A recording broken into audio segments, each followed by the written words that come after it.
नमस्कार मंडळी. मी नवकवी समिंदर भोरे, काव्ययोग काव्य संस्था पुणे आयोजित व्हिडिओ काव्य वाचन स्पर्धेमध्ये मी माझी एक छोटीशी कविता सादर करीत आहे. माझ्या कवितेचे शीर्षक आहे सदानंद, अर्थात विचारांचे पसायदान. सदानंद आहे माझा विचार, मग तो निराकार असो वा साकार.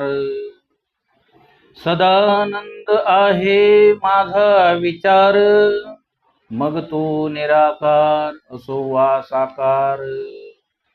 सदानंदाचा लागो सर्वांना ध्यास, हाच करीतो मी सदाभ्यास.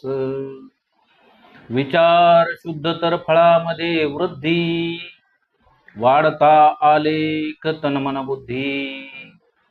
विचार शुद्धीसाठी हवे शुद्ध आचरण, शुद्ध आचरणासाठी हवे शुद्ध वाणी व्याकरण. न करावा गर्व न करावे वायफळ तर्क, हेच जीवनाचे मर्म अन कोळिता सत्याचे अर्थ. गुलाब हवा तर पाने अनेक काटेही घ्यावे, मग सुखासाठी दुःखामुळे मन का भ्यावे. शुद्ध विचारासाठी न लागे धन, तरी दुष्ट धनासाठी प्रियजन मन. शुद्ध करा शरीर मन आणि ऊर्जा, तरच सुधारेल आपुल्या विचारांचा दर्जा. सर्वान लागे क्षणिक प्रसिद्धीचा हव्यास, करी जीवापाड कष्ट व अनेक सायास.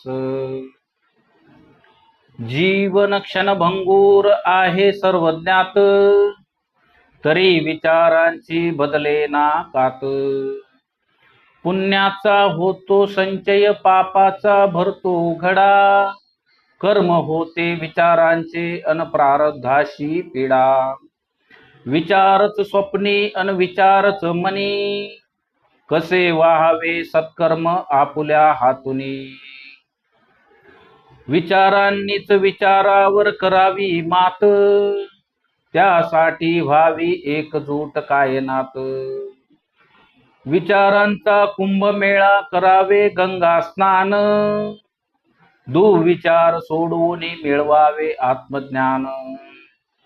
नको मजला अपार धन आणि संपत्ती, सुखी राहू जनता व सुखी त्यांची संतती. सदानंद आहे माझा विचार, मग तो निराकार असो वा साकार. सदानंद आहे माझा विचार, मग तो निराकार असो वा साकार. धन्यवाद.